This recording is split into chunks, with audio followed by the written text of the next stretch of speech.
Welcome back. So far, we've learned a few built-in functions that Python has. Few built-in actions, right? Actions that we can take on data. And we learned about str, we learned about int, we learned about float, and the type conversion that we can do. We also learned about type, we also learned about print. And these built-in functions in Python, well, there's a few of them, and I'll link to this resource, but there's not too many. As a matter of fact, we've also seen ones like ABS or round in our numbers video. So numbers had some functions that we can use, some built-in functions. Well, strings also has a very useful one called len, which stands for length. So as you guessed it, if I type in something like this and I print this out and I click run, I get 9 because it's calculating the length of the string. In our case, 1, 2, 3, 4, 5, 6, 7, 8, 9. The length of the string is 9. Now you have to be careful here, because the length itself doesn't start at 0, as we've seen with indexes. Instead, it counts like humans do from 1. So a neat thing to do here is I can do something like this. Let's say that we have a variable greet that equals hello. Well, I can grab the greet variable, which is a string, and use string slicing to grab, well, the first and then go all the way until the end. Now the default already does this. If I leave it like this, it's going to grab hello. Oh, and make sure I add a bracket here. Let's click run. I get hello. Now, if I do 0 to length of greet, what does that mean? Well, if I click run, I still get hello because the length of greet is 9. Like so. Now, this length function is quite useful and we're going to use it a lot in this course. But I want to introduce to you the concept of built-in functions, as well as what we call built-in methods. What does that mean? A built-in function had this syntax of the word that was highlighted in blue, and then we used curly brackets to perform some action on a data type.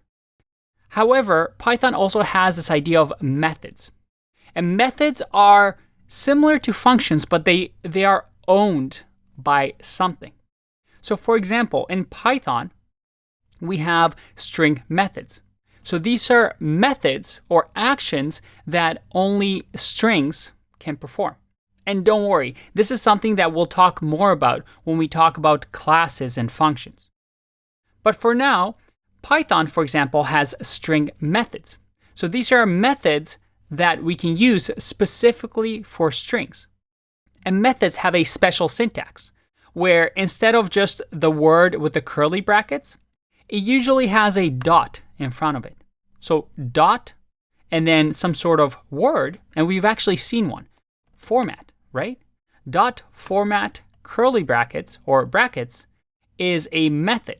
And if I go to Python string methods and I scroll down or scroll up, we see that format specific values in a string, is a method. Now, why do we care? Well, with this, Python gives us automatic tools that we can use on strings. So let's explore some of these string methods. Let's create a quote here. And the quote is going to be or not to be. Now, in here, with this quote, we can use some methods on this string. Now, I'm not going to go through everything because, well, 60% of these you're most likely never going to use in your career. I'm going to go over the important ones that you'll see over and over again, but I'll also link to this so that you can see this for yourself as a reference. Remember, as a programmer, your job is not to memorize this and read a language like you read a dictionary. Instead, is to know that this resource exists and it's for you to explore and learn as a specific problem occurs. But let's get back to the task at hand. One thing that we can do is to use the upper method. We use a dot and then type in upper and then the curly brackets. And luckily for us, our editor shows us that this actually exists because of the drop-down menu. So what happens now? If I print this and I click run, look at that. Everything gets capitalized. To be or not to be. There is also another one we can use called capitalize. What's the difference between the two? Well, if I run, you see that it capitalizes the beginning of the sentence. And by the way, your editor, or in our case our REPL, if you hover over this, it'll actually tell you what it does. It returns a capitalized version of S. So whatever is to the left of the dot. And a good editor will actually show you all the things available to you. So as soon as you press a dot, look at that. I see all these purple boxes, which are methods that are available to me for a string. And you see there's a lot of them. Now, don't worry about these double underscores, these dunder methods, because this is something that we'll talk about when we talk about classes. But you can see that you have different things that you can use. For example, you have lower. Instead of upper, it lowercases everything. What if I want to use find, for example? And find simply says, hey, does B exist in the code to be or not to be? And if I click run, well, it tells me that yes, quote.find has B and it starts at index of 3. So if I go to 0, 1, 2, and then look at that, 3. So we have find, which finds us the first occurrence of a piece of text. You also have things like replace, where I can replace whatever I give it as the first thing and then separate it to the second thing. So you can see over here, it tells me old and then comma, new. And I can replace this with me.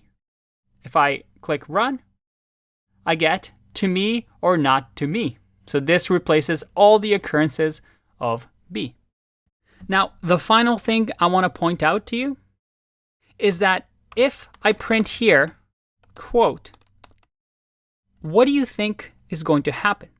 I've printed here and I replaced to me, to be or not to be with to me or not to me. Quite a selfish quote. But if I print this again on the 5th line, what do you think will happen? Let's find out. Whoa. Is this what you expected? Think about why this might happen based on what we've learned. Here's the thing. Remember, strings are immutable. That is, they cannot be changed. We can overwrite them if we want, but we don't change them. We either create them or destroy them. In our case, when we do quote.replace, to me or not to me, it's creating a new string. Now, we're not assigning this string to anything. So eventually after we print it, we remove it from memory. But if I do something like this, where I have quote 2 equals quote.replace, and I print quote 2, well, in our case, we're creating a whole new string. We're creating a string, but we never modify the original string because it's immutable. So that quote always stays the way it is. Until we destroy it, until we remove it, our program ends, this is going to exist. All right, Hope you're having fun. Hang in there. More to learn in the next video.